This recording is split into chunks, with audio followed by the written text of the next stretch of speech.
They stuck her in the mess hall. Keep her busy, they said. But when the base lost power, alarms failed, and supplies went dark, she was already moving. She rerouted generators, secured inventory, and organized ration stations in minutes. While officers scrambled, she kept order. The kitchen no one respected became the command post no one questioned. From which military base around the world are you watching this video today?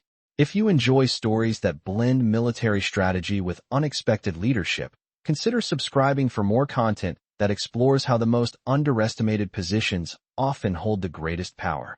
The morning briefing at Joint Operations Base Kestrel had begun like every other Tuesday for the past 18 months.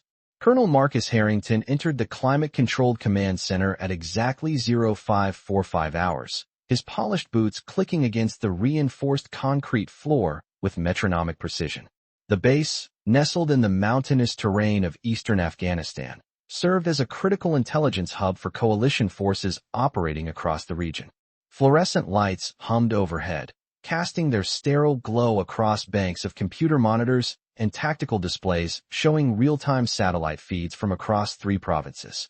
Lieutenant Colonel Sarah Chen stood at attention beside the primary intelligence station, her fingers dancing across holographic displays that showed troop movements, supply convoy routes, and intercept communications from the past 72 hours. At 34, Chen possessed one of the sharpest strategic minds in the theater, with advanced degrees in both military science and computer systems analysis from West Point. Her reputation for identifying patterns others missed had earned her recognition at the highest levels of command, though not always the respect that should have accompanied it. Status report, Colonel, Harrington said, his voice carrying the authority of 28 years of military service. His weathered face bore the lines of countless deployments, and his gray eyes held the perpetual alertness of a career soldier who had survived 3 combat tours in Iraq and 2 in Afghanistan. Chen straightened, her compact frame radiating competence despite standing barely 5 feet 4 inches tall. Sir, intelligence indicates increased enemy activity along the Khyber corridor. We've intercepted communications suggesting a coordinated operation targeting coalition supply lines within the next 48 to 72 hours. She gestured to the main tactical display, where red markers indicated enemy positions and probable areas of concentration. Blue arrows showed friendly convoy routes, while yellow zones marked areas of elevated risk. The display painted a complex picture of interlocking threats and vulnerabilities across hundreds of square miles of hostile territory. Specific targets? Harrington inquired, moving closer to examine the data streams flowing across multiple screens. Preliminary analysis suggests they're focusing on the main supply depot at Forward Operating Base Talon, approximately 40 kilometers northeast of our position, Chen replied, highlighting the location with a laser pointer. However, sir, I believe their actual target may be different from what the intercepts suggest. Harrington's eyebrows raised slightly. Explain. Chen activated a secondary display showing communication patterns and frequency analysis. The intercepted transmissions follow a pattern we've seen before when enemy forces were conducting deception operations. The timing, frequency, and linguistic markers suggest they want us to believe Talon is the target. Before she could continue her analysis, the conference room doors opened and Major General William Ashford entered, accompanied by his aide and 2 intelligence specialists from Theater Command. Ashford, an imposing figure at 6 feet 2 inches with silver hair and penetrating blue eyes, commanded respect through both his physical presence and his reputation as one of the Army's most successful field commanders. Gentlemen, ladies, Ashford announced, taking his position at the head of the conference table. I've called this emergency strategy session based on the intelligence Colonel Chen has developed regarding imminent enemy operations in our sector. The room filled quickly as department heads, operations officers, and senior enlisted personnel took their assigned positions around the polished mahogany table. Chen noticed that her usual seat at the table had been removed, replaced by a small chair positioned against the wall near the back of the room. The message was subtle but unmistakable. She was there to provide technical support, not to participate as an equal in strategic discussions. Major Robert Sterling, the base operations officer, opened his leather portfolio and spread detailed maps across the table surface. Sterling, a heavy-set man in his early 40s with thinning brown hair and thick-rimmed glasses, had earned his position through administrative competence rather than tactical brilliance. His approach to military planning resembled corporate management more than battlefield strategy. Based on the intelligence provided, Sterling began, I recommend we reinforce forward operating base Talon immediately.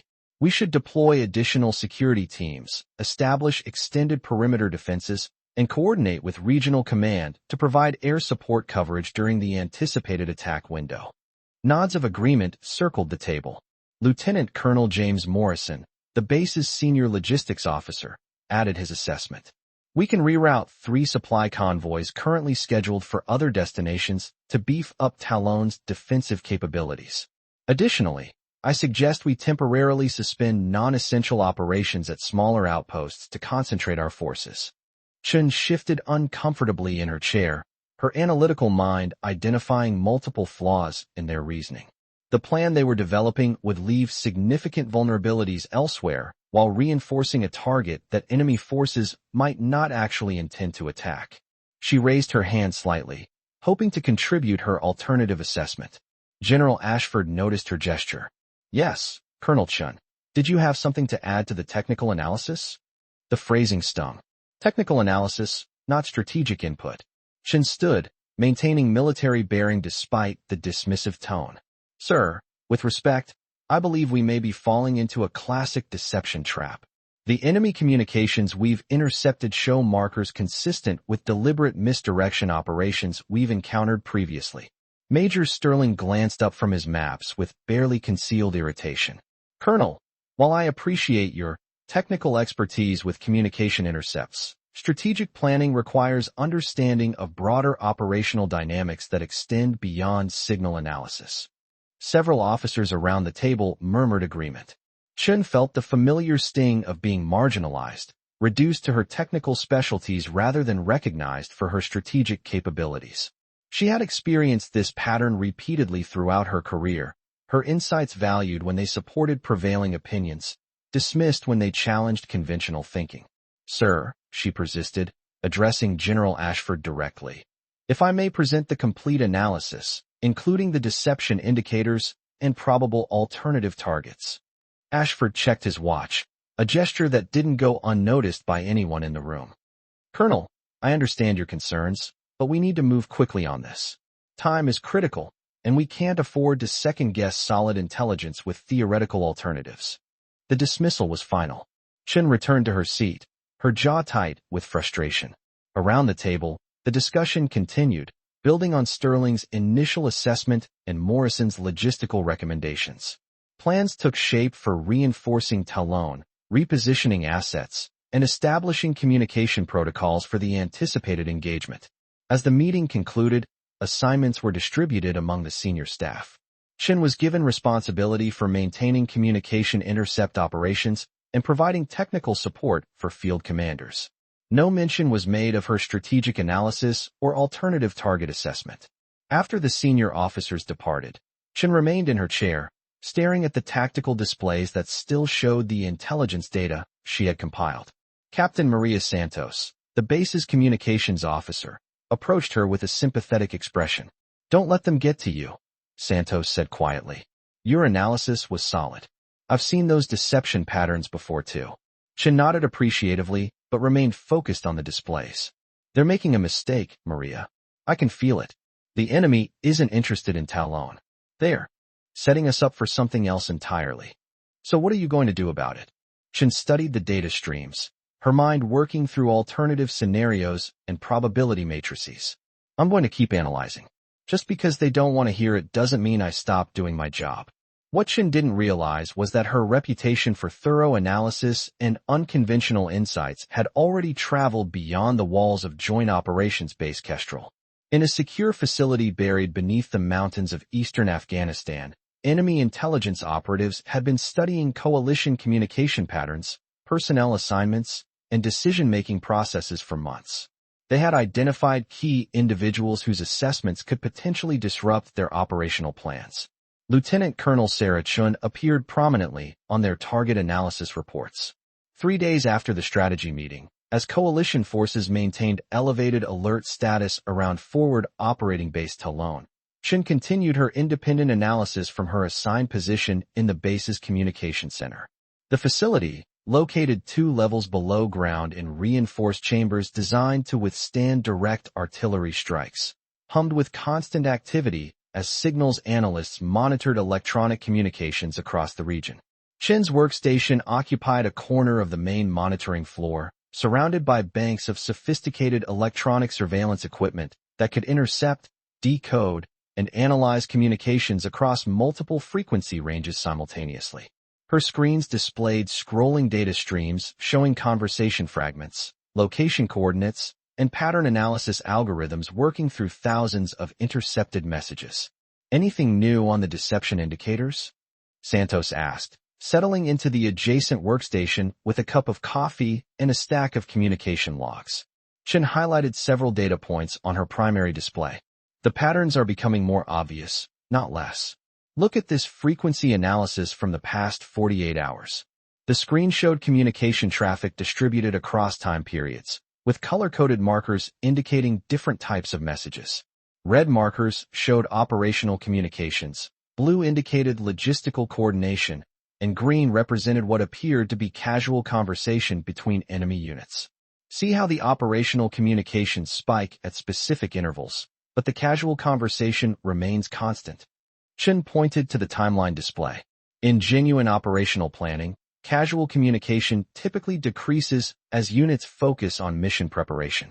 Here, it's staying level, which suggests the operational traffic is being manufactured for our benefit." Santos studied the patterns, her expression growing more concerned. "So if they're not really planning to hit Talon, what are they actually targeting?" Chen activated a secondary analysis program that overlaid enemy communication patterns with coalition asset locations and movement schedules. "That's what I've been trying to figure out. But look at this." The display showed a 3-dimensional representation of the region, with coalition bases, outposts, and supply routes marked in blue. Enemy communication sources appeared as red dots, with lines connecting them showing communication flow patterns. The visualization revealed something that wasn't apparent from traditional 2-dimensional maps. "The communication patterns don't center on Talon at all," Santos observed. "They're actually forming a perimeter around here." She pointed to an area on the map that included Joint Operations Base Kestrel and 2 smaller outposts responsible for coordinating intelligence operations across the region. Chen nodded grimly.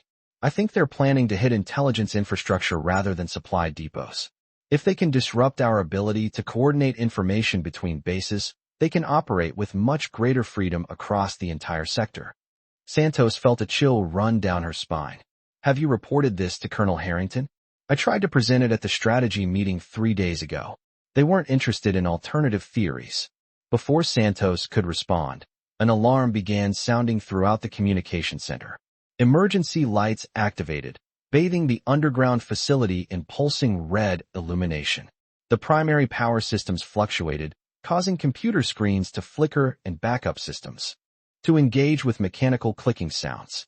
Chen immediately began checking system status across her workstations. "We're losing primary power grid connection. Backup generators should be engaging in 30 seconds. The 30 seconds passed. The backup generators didn't engage. Emergency lighting dimmed further as battery backup systems took over critical functions. Throughout the communication center, analysts called out status reports as their sophisticated monitoring equipment began shutting down in sequence to preserve remaining power. "All stations, this is Control," came the voice over the facility's internal communication system. "We have experienced total power failure across the base. Emergency protocols are now in effect. All personnel remain at your stations until further notice." Chen stared at her darkened screens, realization dawning on her face. "This isn't an equipment failure, Maria. This is the attack." Santos looked around the communication center, where emergency lighting provided barely enough illumination to see across the room. "But there haven't been any explosions, no incoming fire, no." "Because they're not attacking with weapons," Chen interrupted, her mind racing through the implications. "They're attacking our infrastructure. Power, communications, logistics. They want to blind us and paralyze our response capabilities before they begin actual operations. As if to confirm her analysis, the facility's internal communication system crackled with reports from across the base. Generator systems were offline throughout the complex. Communication arrays had lost power. Food storage facilities were operating on battery backup only. The base's sophisticated defensive systems, all dependent on electrical power, had been effectively neutralized.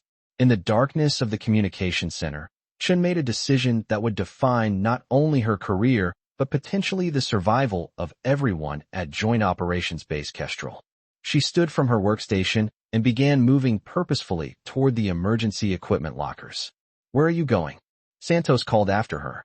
"To do something about this," Chen replied, pulling emergency flashlights and portable communication equipment from the storage units. "They've paralyzed command and control, but they haven't eliminated it. We just need to rebuild it using different methods." Santos joined her at the equipment lockers, understanding beginning to dawn on her face. "You're talking about manual coordination, runners, hand signals, field expedient communication methods." "Exactly. But we need a central location that's secure, has manual override capabilities for essential systems, and can serve as an alternate command post." Chen's mind worked through the base layout, considering facilities that might have independent power sources or manual backup systems. Suddenly, her eyes lit up with recognition. "The mess hall." Santos stared at her. "The kitchen. Think about it. Independent gas-powered cooking systems that don't require electrical power. Manual refrigeration backup for food storage. Central location with multiple entrances and exits. Large open spaces for coordination activities. And most importantly, it's the last place anyone would expect us to establish a command post." As they gathered portable equipment, Chen continued developing her plan. The mess hall's industrial kitchen contained backup power systems designed to maintain food safety during power outages. Those systems could power essential communication equipment. The facility's central location made it ideal for coordinating movement between different sections of the base. But more than the physical advantages, Chen recognized the psychological impact. The mess hall represented normalcy, routine, the mundane daily operations that kept military personnel functioning. If they could maintain operations there, it would provide psychological reassurance to personnel throughout the base that leadership remained in control. "We need to move fast," Chen said, shouldering a pack filled with communication equipment. "Once they realize we're regrouping, they'll try to disrupt whatever we're doing." They emerged from the communication center into corridors lit only by emergency battery systems. Throughout the base, Chen could hear the sounds of confusion, raised voices, footsteps echoing through hallways, doors slamming as personnel tried to locate their units and determine their responsibilities. The mess hall occupied the central section of Joint Operations Base Kestrel, positioned strategically to provide easy access from residential quarters, administrative offices, and operational facilities. As Chen and Santos entered the darkened facility, they found several kitchen staff attempting to preserve food supplies using manual methods. Sergeant First Class Miguel Rodriguez, the head cook, approached them with a concerned expression. "Ma'am, we're trying to keep the refrigerated items from spoiling, but without power." "Sergeant Rodriguez," Chen interrupted, "I need to commandeer this facility for emergency operations.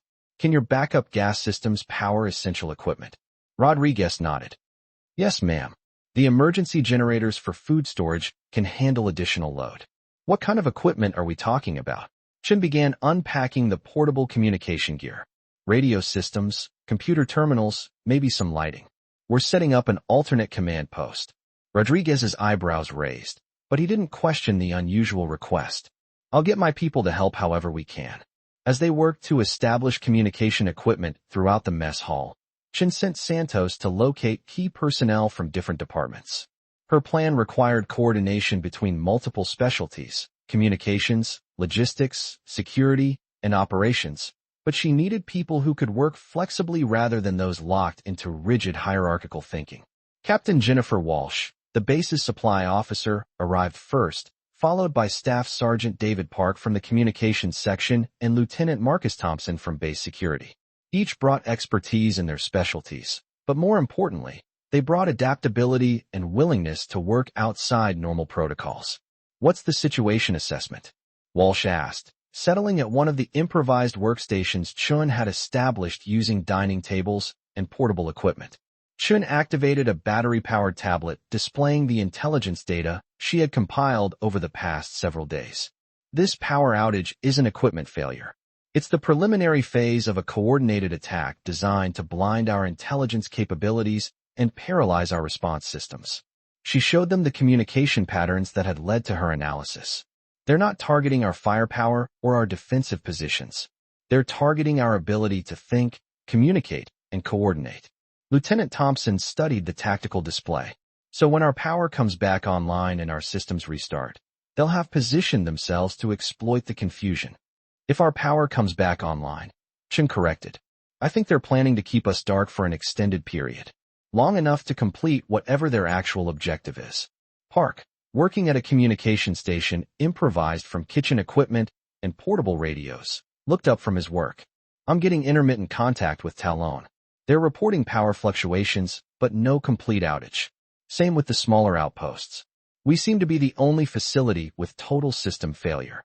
Chen felt a chill of realization. Because we're the primary target.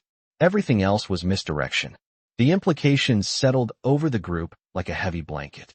Joint Operations Base Kestrel served as the intelligence coordination center for coalition operations across 3 provinces. If enemy forces could eliminate the base's analytical capabilities while keeping other installations intact, they could operate with impunity while those installations remained unaware of the broader threat. So what's the plan? Walsh asked. Chen looked around the mess hall, with its improvised workstations and determined personnel working by the light of emergency lanterns. We rebuild our intelligence operations using manual methods. We prove that cutting our power doesn't cut our effectiveness. Sergeant Rodriguez approached with a steaming pot of coffee, a reminder that some operations continued regardless of circumstances. Ma'am, I've got the emergency food service operational. Hot meals, coffee, and food preservation systems are all running on backup power. Chen accepted the coffee gratefully, realizing she hadn't eaten since early morning. Around her, the improvised command post was taking shape. Communication equipment connected the mess hall with external units. Tactical displays showed current intelligence data and coordination boards, tracked personnel and resources across the base. But as they worked, Chen couldn't shake the feeling that this was exactly what the enemy had anticipated. Someone had planned this attack with intimate knowledge of the base's systems, procedures, and vulnerabilities. The precision of the power grid attack, the timing, the specific targeting, it all suggested inside intelligence. Her tablet chimed with an incoming message from an encrypted communication channel she hadn't used in months. The message was brief. Your analysis was correct. They know more than you think they know. The sender was identified only by a code designation she recognized from her previous assignment at Theater Intelligence Headquarters. Someone with access to classified information was trying to warn her, but warn her about what? Chen showed the message to Santos, who was coordinating communications with other bases from her improvised station. Do you recognize this sender code? Santos studied the message carefully. It's from theater command level, but I don't know specifically who. The encryption suggests someone with very high clearance. Before Chen could respond, Park called out from his position at the radio console. Colonel, I'm getting reports from base security. They're detecting movement along the perimeter, but not where we'd expect attack preparations. Chen moved to Park's position, studying the security reports displayed on his portable screen. Show me. The display showed the base perimeter divided into sectors, with sensor readings indicating activity levels in each area. Rather than concentrating near obvious attack routes, the detected movement seemed randomly distributed around the entire perimeter. It's like they're conducting reconnaissance of the entire facility, Thompson observed, not positioning for assault. Chen stared at the pattern, her analytical mind working through possibilities. Or they're looking for something specific, something they need to locate before they begin their actual operation. Santos looked up from her communication station with alarm. Colonel, I'm receiving reports that communication equipment at other bases is starting to malfunction. Not complete power failure like we experienced, but systematic degradation of electronic systems. The pieces clicked together in Chen's mind with terrifying clarity. It's not just an attack on our base. They're implementing systematic degradation of coalition intelligence capabilities across the entire region. But they needed to neutralize us first, because we're the one facility capable of identifying and countering the broader operation. She turned to Walsh, who was coordinating supply operations from her improvised logistics station. Captain, I need you to implement emergency communication procedures with all our supplied outposts. Use manual methods, runners, visual signals, anything that doesn't depend on electronic systems. Walsh nodded and began issuing orders to her logistics team. Around the mess hall, the improvised command post buzzed with activity as personnel adapted to manual coordination methods that hadn't been used since the early days of the conflict. But Chen's mind was already racing ahead to the next challenge. If the enemy had detailed knowledge of the base's electronic systems, they probably also had intelligence about personnel, procedures, and decision-making patterns. Her ability to establish this alternate command post might already be factored into their planning. Her tablet chimed again with another encrypted message. Trust no one in command structure. Communication compromised at highest levels. Continue current operations, but prepare for betrayal. Chen stared at the message, implications washing over her like cold water. Someone in the senior command structure was providing intelligence to enemy forces. Someone who had access to strategic planning, personnel assignments, and operational procedures. She thought back to the strategy meeting 3 days earlier, remembering the dismissive treatment of her analysis and the insistence on reinforcing forward operating base Talon despite clear indicators of deception operations. Had that dismissal been incompetence, or something more deliberate? Santos noticed her expression. What is it? Chen showed her the second message. We might be dealing with more than just external enemies. As Santos read the message, her face paled. You think someone inside fed them information about our systems and procedures? I think someone inside is still feeding them information, Chen corrected. Which means every communication we send through official channels could be compromised. The mess hall suddenly felt less like a sanctuary and more like a trap. Chen realized that by establishing this alternate command post, she might have made herself and her team targets for elimination. If enemy forces had access to insider intelligence, they would know exactly where to find the reconstituted intelligence operations. She made a decision that went against every instinct of military hierarchy and protocol. We're going dark on official communication channels. From now on, all intelligence coordination happens through informal networks only. Thompson looked up from his security monitoring station. Ma'am, that means cutting ourselves off from theater command, division headquarters, everyone above us in the chain of command. And everyone above us who might be compromised, Chen replied grimly. We maintain operations, we protect our people, and we identify the real threats. But we do it independently.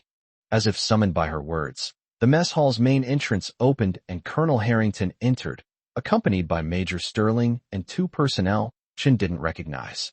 Harrington's expression showed relief mixed with annoyance as he surveyed the improvised command post.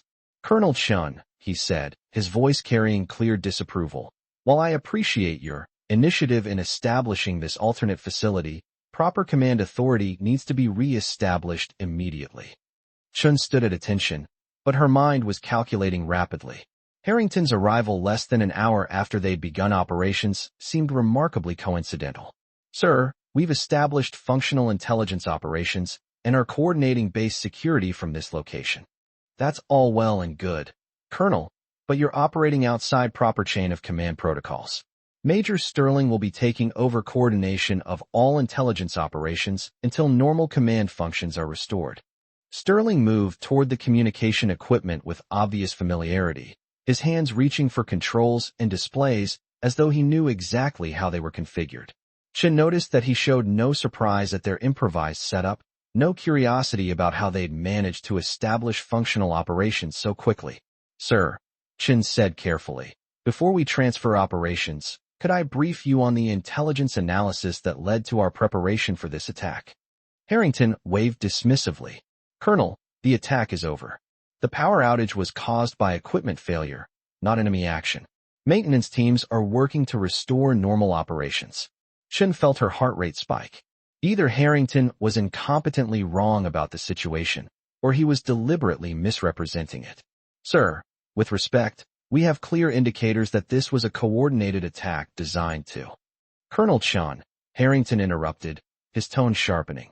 You will transfer operational control to Major Sterling immediately, and you will report to my office for debriefing once normal operations resume.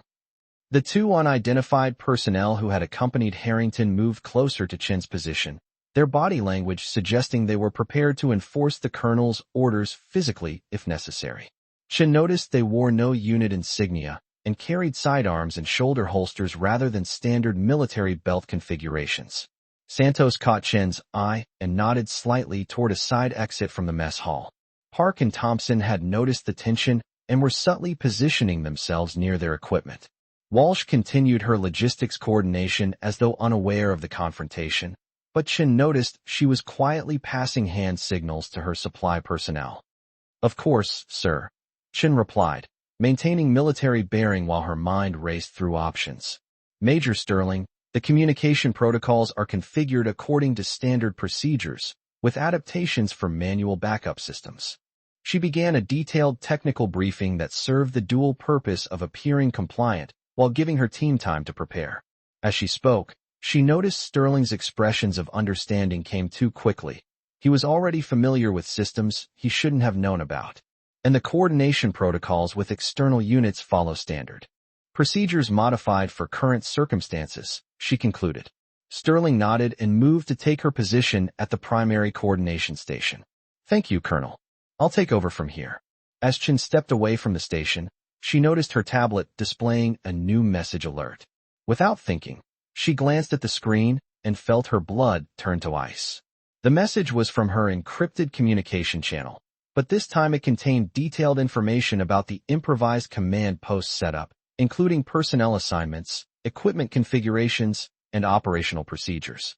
Someone was providing real-time intelligence about their operations to enemy forces, and the message was being sent from Major Sterling's tablet. Chen looked up to find Sterling watching her with cold calculation rather than professional courtesy. Harrington had moved to oversee other aspects of the operation, apparently unaware of the electronic intelligence being transmitted from his own facility. In that moment, Chen realized the true scope of what they were facing. The power outage, the communication disruptions, the systematic attack on coalition intelligence capabilities, it was all coordinated by someone with intimate access to their systems and procedures. Someone who had been planning this operation for months while sitting in strategy meetings, reviewing intelligence reports, and earning the trust of senior command. Sterling smiled slightly, acknowledging that she had discovered his role. Colonel Chen, I think it would be best if you remained here to ensure proper transition of operations. The two unidentified personnel moved closer, no longer pretending to be casual observers. Chen realized that her improvised command post had become a trap, and walking out might not be an option. But as these realizations crystallized in her mind, Chen also recognized something else. Sterling's betrayal had revealed the enemy's strategy, their methods, and their timeline. If she could communicate this information to the right people, the entire operation could be countered. She just had to survive long enough to do it. Santos, still maintaining her communication coordination duties, caught Chen's eye and mouthed silently, "Ready?" Chen nodded almost imperceptibly. Whatever happened next, they wouldn't go down without a fight. The mess hall that had been their sanctuary was about to become a battlefield, and the outcome would determine not just their survival, but the security of coalition operations across the entire region. The improvised command post that had seemed like such a tactical advantage was about to become the center of a very personal war. Sterling continued his seemingly routine coordination activities, but Chen noticed he was systematically accessing communication channels and intelligence databases that would give enemy forces complete information about coalition operations throughout the region. Each query he submitted, each report he accessed, was being transmitted to hostile forces in real time. Chen moved casually toward Santos's communication station, maintaining the appearance of routine coordination while her mind worked through immediate tactical options. The mess hall offered multiple exits, but the two unidentified personnel had positioned themselves to control the main entrances. Kitchen areas provided some concealment and alternate routes, but also potential traps if they became cornered. "Maria," she said quietly, "how many of our people are in the building right now?" Santos glanced around without obvious counting. 8 of ours, plus kitchen staff. Maybe 15 total. Chen noticed that Park and Thompson had recognized the threat and were subtly preparing for action. Walsh continued her logistics coordination with admirable professionalism, giving no indication she was aware of the danger. Sergeant Rodriguez and his kitchen staff worked steadily at their food service duties, but Chen caught Rodriguez watching the situation with the alert eyes of someone who had seen combat before his assignment to food service. Sterling completed another data query and looked up from his station. Colonel Chen, I think we should discuss the transition procedures in more detail. Perhaps we could step outside for a few minutes? The request was phrased as a suggestion, but the positioning of the two armed personnel made it clear that compliance wasn't optional. Chen realized that Sterling needed to remove her from the command post without causing alarm among the other personnel. Whatever his intentions, he wanted to maintain operational security for as long as possible. Of course, Major, Chen replied. Let me just secure my equipment first. She moved to her workstation and began routine shutdown procedures. But instead of securing the equipment, she activated an emergency communication protocol that would transmit all intelligence data to multiple backup locations simultaneously. If Sterling discovered the transmission, their deception would be exposed. But if he didn't notice, coalition forces would have access to all the intelligence they had gathered about enemy operations. As the transmission initiated, Chen's tablet chimed with an incoming priority message. This one came from an official theater command communication channel, but the encryption level was higher than anything she had seen before. Colonel Chen, this is Brigadier General Patricia Reeves, Theater Intelligence Command. Maintain current operations. Federal investigative team en route your location. Estimated arrival 20 minutes. Do not acknowledge this transmission. Chen stared at the message, hope and confusion warring in her mind. If General Reeves was legitimate and help was coming, they needed to maintain the current situation until assistance arrived. But if this was another deception, acknowledging the message could expose them to even greater danger. Sterling noticed her focus on the tablet. Everything all right, Colonel? Just final coordination notes, she replied, closing the message and continuing her equipment shutdown routine. But Sterling moved closer, extending his hand. Let me take a look. We need to ensure all protocols are properly documented. Chen had no choice but to hand over the tablet. Sterling's face showed no expression as he scrolled through recent messages, but when he reached General Reeves's communication, his eyes hardened. Interesting, he said quietly. It seems our operations have attracted attention from higher headquarters. One of the unidentified personnel approached and spoke in Sterling's ear. Chen couldn't hear the words, but Sterling's expression grew more concerned. Colonel, he said, his tone shifting from professional to coldly threatening. I think we need to accelerate our timeline. Santos looked up from her communication station with alarm. Sir, we're receiving reports of vehicles approaching the base perimeter. Military vehicles, but not from any units currently assigned to this facility. Sterling cursed under his breath. How long until they reach the main gate? Park, monitoring security communications, answered without being asked. 15 minutes, maybe less. Chen realized that whatever Sterling had planned was being compressed into a much shorter time frame. His careful infiltration and data-gathering operation was being forced into more direct action by the arrival of unexpected forces. Change of plans, Sterling announced to the two unidentified personnel. We implement immediate extraction. All intelligence data gets transmitted now, and we eliminate potential witnesses. The threat was no longer subtle. Santos immediately began sending emergency messages through her communication equipment.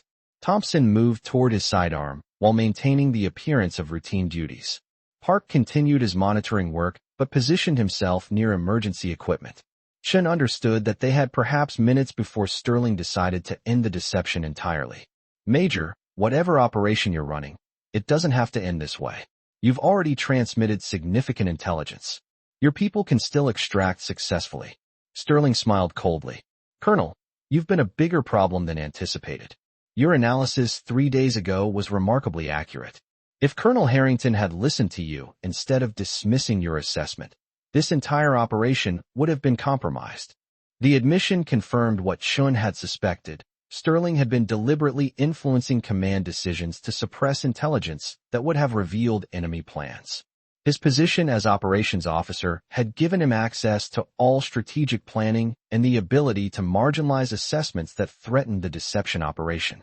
But fortunately, Sterling continued, your reputation for unconventional theories made it easy to dismiss your analysis as overly creative speculation. Harrington, who had been coordinating with other sections of the base, returned to the mess hall and immediately sensed the tension. Major Sterling, what's the status of our coordination with incoming support units? Sterling glanced at Chen, calculating whether to continue the deception or eliminate the pretense entirely. The decision was made for him when Santos's communication equipment activated with an incoming priority transmission. All stations, this is Federal Bureau of Investigation Task Force Leader Agent Patricia Morrison. We are approaching Joint Operations Base Kestrel to apprehend suspected enemy operatives. All base personnel remain at current positions until further notice. Harrington stared at the communication equipment in confusion. FBI?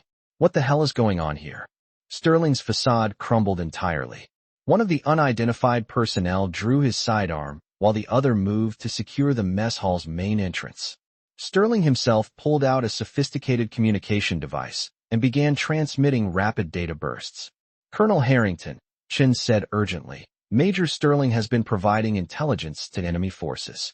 This entire power outage was coordinated to enable data theft from our intelligence systems. Harrington looked between Chen and Sterling, professional confusion evident on his weathered face. Major Sterling, explain yourself. Sterling didn't bother responding. His focus was entirely on completing data transmission while his security personnel prepared for the arrival of federal agents. The mess hall had transformed from an improvised command post into a scene of barely controlled chaos. Santos continued her emergency communications while Thompson and Park moved to defensive positions. Walsh organized her logistics personnel to secure equipment and provide assistance to kitchen staff. Sergeant Rodriguez, demonstrating the combat awareness that had earned him multiple decorations before his assignment to food service, positioned his kitchen staff for safety while maintaining operational awareness. Chen realized that the next few minutes would determine not only their survival, but the success or failure of Sterling's intelligence operation. If he completed his data transmission before federal agents arrived, the damage to coalition operations could be catastrophic. She made a decision that violated every protocol of military hierarchy and training. Moving towards Sterling's communication equipment with deliberate casualness, she engaged him in conversation while her hands worked to disrupt his data transmission. Major, you've put a lot of effort into this operation. How long have you been planning it? Sterling glanced up from his equipment, suspicious of her apparent cooperation. Long enough to identify every weakness in coalition intelligence operations, Colonel. Your systems are remarkably vulnerable once someone understands the human factors involved. Chen nodded as though impressed while her fingers located the power connection for his primary transmission device. The deception operation was particularly sophisticated, using our own communication patterns against us. Your analysis 3 days ago nearly exposed the entire timeline, Sterling admitted, his attention divided between conversation and data transmission. But your reputation for unconventional theories made it simple to marginalize your assessment. As Sterling spoke, Chen disconnected his primary communication link while maintaining eye contact. The transmission indicator on his device shifted from green to amber, indicating connection problems. Sterling noticed immediately. Colonel, step away from the equipment. But Chen had already accomplished her objective. The data transmission that would have compromised coalition operations across 3 provinces had been interrupted. Sterling's months of preparation had been reduced to incomplete intelligence fragments. The unidentified personnel moved toward Chen with weapons drawn, but before they could act, the mess hall's service entrance burst open and armed federal agents flooded into the facility. Federal agents. Everyone on the ground immediately. The next 30 seconds dissolved into controlled chaos as FBI personnel secured the facility. Sterling and his 2 associates offered no resistance, recognizing that their extraction options had been eliminated. Harrington, still confused about the situation, complied with federal instructions while demanding explanations. Chen found herself face down on the mess hall floor along with everyone else, but she felt relief rather than frustration. The arrival of federal agents meant that higher headquarters had been tracking Sterling's activities and had coordinated this intervention. Agent Patricia Morrison, a tall woman with graying hair and sharp eyes, approached Chen after Sterling and his associates had been secured. "Colonel Chen, I'm Agent Morrison with the FBI's counterintelligence division. We need to debrief you immediately about your intelligence analysis and the events of the past several hours." Chen remained in position until given permission to rise. "Agent Morrison, Major Sterling transmitted significant intelligence data before we were able to stop him. Coalition operations across the region may be compromised." Morrison nodded grimly. "We're aware of the data transmission. What we need from you is assessment of what intelligence he had access to and how it might be used against coalition forces." As Chen stood and dusted off her uniform, she noticed Santos, Park, Thompson, and Walsh being debriefed by other federal agents. Kitchen staff, including Sergeant Rodriguez, were providing statements about the timeline of events. "Agent Morrison," Chen said, "the intelligence Sterling transmitted included real-time operational data, communication protocols, and strategic planning information. But more importantly, he had access to our analytical methods and the way we identify enemy deception operations." Morrison's expression grew more concerned. "Explain the significance of that access." Chen gestured toward the improvised workstations they had established throughout the mess hall.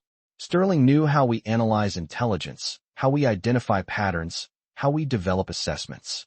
That means enemy forces now understand our thinking processes well enough to craft deceptions we might not be able to detect." The implications settled over Morrison like a dark cloud. Enemy forces hadn't just gained access to current operational information. They had gained insight into coalition intelligence methodology itself. "Colonel, we need your complete assessment of what Sterling learned and how it might be used. But first, walk me through the intelligence analysis that identified this operation in the first place." Chen led Morrison to her workstation, where the tactical displays still showed the communication patterns and deception indicators she had identified days earlier. The enemy communications showed deliberate patterns designed to focus our attention on forward operating base Talon while obscuring their actual objectives. She activated the pattern analysis software, showing Morrison the frequency distributions and linguistic markers that had revealed the deception operation.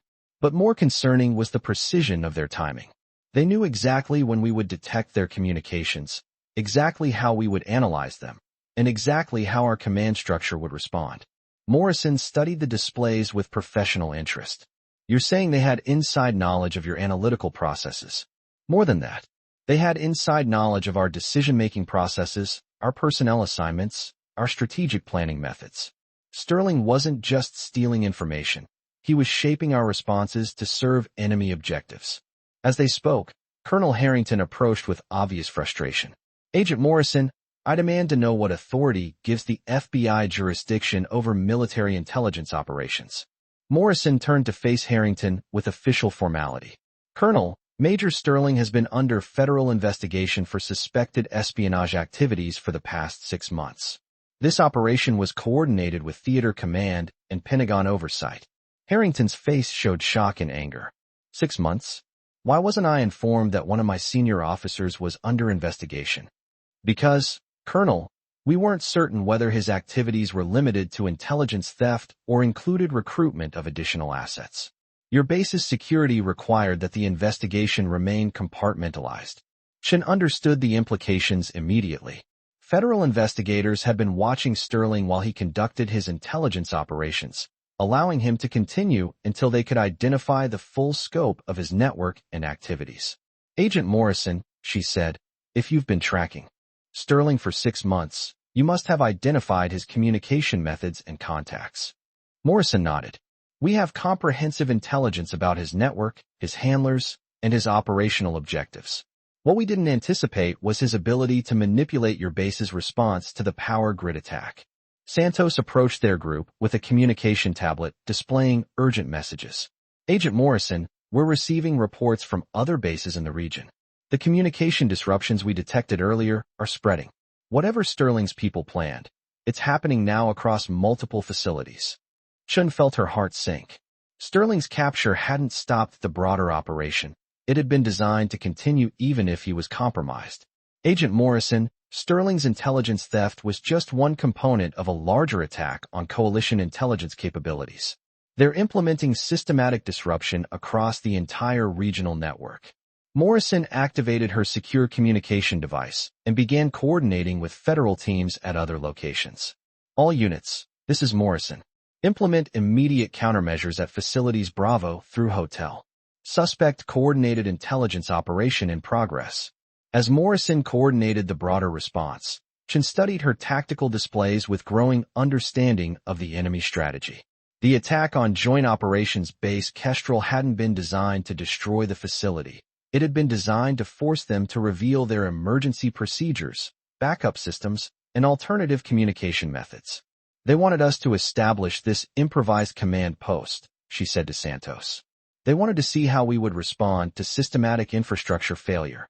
Santos looked around the mess hall, which still buzzed with federal agents conducting interviews and securing evidence. You mean this was all a test?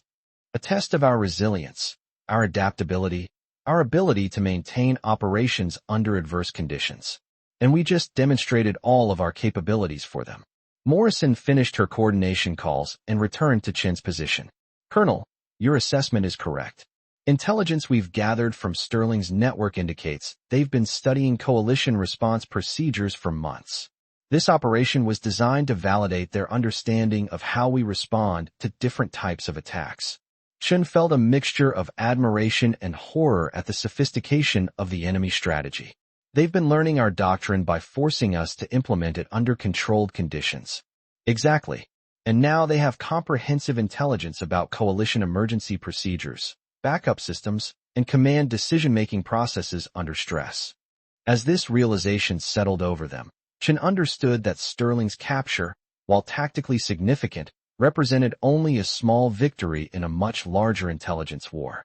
Enemy forces had gained strategic insights that would influence their operations for years to come. But as she looked around the mess hall at the personnel who had responded to crisis with competence and courage, Chen also recognized something else.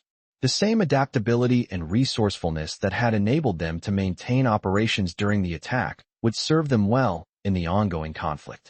Agent Morrison, she said, what happens now? Morrison studied the tactical displays showing the scope of enemy operations across the region. Now, Colonel, we use everything we've learned about their methods to turn their intelligence advantage against them.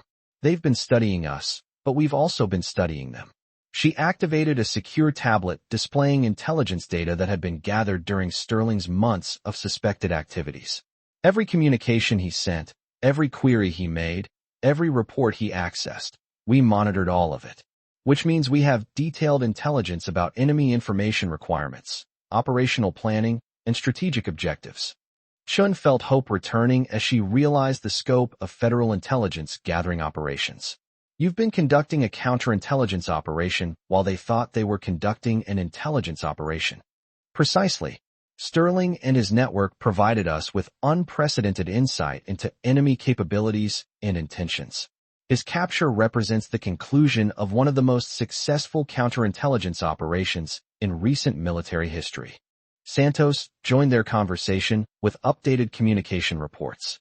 Colonel, we're receiving confirmation that the coordinated attacks on other facilities have been countered. Federal teams were positioned at each location before the attacks began. Morrison nodded with satisfaction.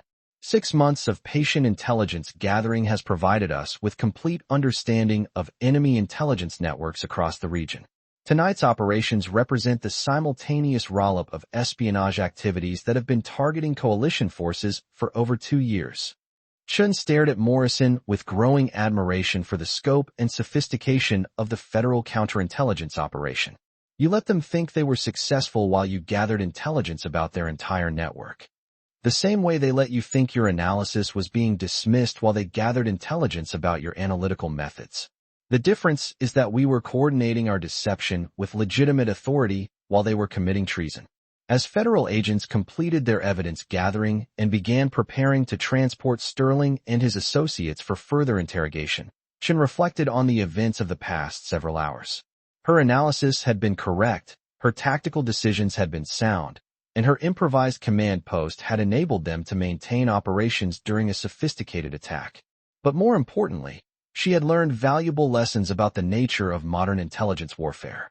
Success required not just technical competence and tactical flexibility, but also the ability to think several steps ahead of adversaries who were themselves thinking several steps ahead.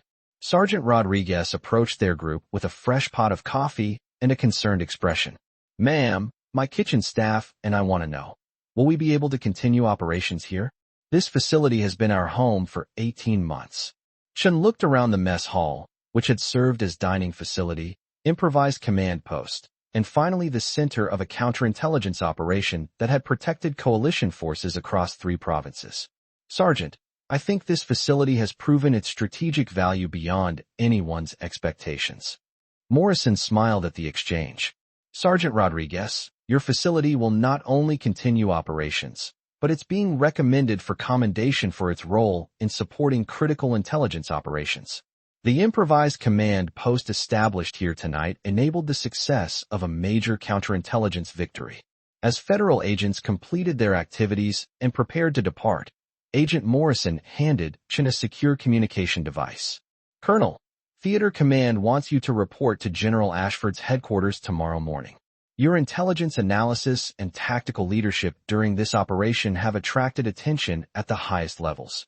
Chen accepted the device with mixed emotions.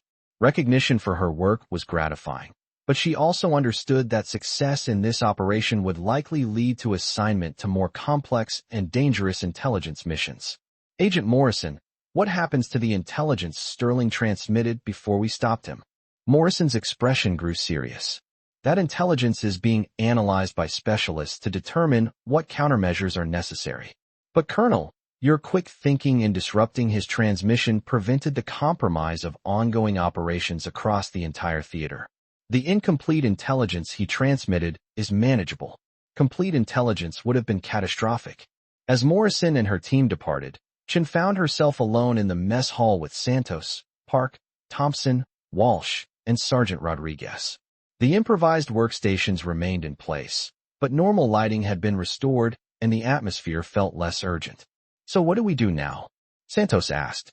Chen looked around the facility that had served them so well during the crisis. "We clean up, we document everything we learned, and we prepare for the next challenge." Thompson, securing his security monitoring equipment, looked up with curiosity. "Do you think there will be a next challenge?" Chen smiled grimly. "Lieutenant, in intelligence work, there's always a next challenge. The question is whether we'll be ready for it." As they worked to restore the mess hall to its normal configuration, Chen reflected on the broader implications of the evening's events. Enemy intelligence operations had been disrupted, but the underlying conflict continued. Coalition forces would face new challenges requiring new adaptations and new solutions. But she had also learned something valuable about leadership under pressure. The personnel who had rallied to support improvised operations in the mess hall hadn't been motivated by rank or authority. They had been motivated by competence, purpose, and mutual respect. Those lessons would serve her well in future assignments. Sergeant Rodriguez, overseeing the restoration of his kitchen to normal operations, approached Chen with final thoughts. "Ma'am, I've served in combat zones for 12 years before this assignment. Tonight reminded me that the most important battles aren't always fought with weapons." Chen nodded appreciatively. "Sergeant, tonight reminded me that the most effective command posts aren't always found in traditional facilities." As they completed their cleanup activities, Chen received a message on the secure device Morrison had provided. The message was from General Ashford's headquarters, confirming her appointment the following morning and providing preliminary information about new assignment possibilities. Reading the message, Chen understood that her career was about to take a significant turn. The intelligence analysis skills and tactical leadership she had demonstrated during the crisis would likely lead to positions of greater responsibility and greater challenge. But as she looked around the mess hall one final time, she also understood that the most important lessons learned tonight weren't about intelligence analysis or tactical operations. They were about the value of listening to unconventional assessments, the importance of adaptability under pressure, and the power of collaborative leadership during crisis. The kitchen that no one had respected had indeed become the command post no one questioned. And the officer they had thought was just analyzing intelligence had ended up serving strategic leadership when it mattered most. As Chen prepared to leave the facility that had been her professional home for 18 months, she felt confidence about whatever challenges lay ahead. Tonight had proven that success in modern warfare required more than following established procedures. It required the courage to adapt, to improvise, and to lead from wherever leadership was needed most. The morning sun was beginning to rise over the mountains of eastern Afghanistan as Chen walked toward her quarters to prepare for the next phase of her career. Behind her, Joint Operations Base Kestrel was returning to normal operations, but nothing would ever be quite the same. In the distance, she could hear the sound of aircraft engines warming up for the day's first missions. The rhythm of military operations continued, as it always had and always would. But the events of the past night had reminded everyone involved that in the modern battlefield, the most critical victories were often won by those who understood that effective leadership could emerge from the most unexpected places at the most crucial moments. And sometimes, the most important strategy sessions happened not in formal conference rooms, but in improvised command posts where competence mattered more than rank, where results mattered more than protocol, and where the courage to challenge conventional thinking could save not just careers, but lives and entire operations. The mess hall stood quiet in the early morning light, ready to resume its role as a dining facility serving the personnel of Joint Operations Base Kestrel. But it would forever hold the memory of the night when it had served as something far more significant. The center of an intelligence victory that had protected coalition forces across 3 provinces and demonstrated that true leadership could emerge from anywhere when circumstances demanded it.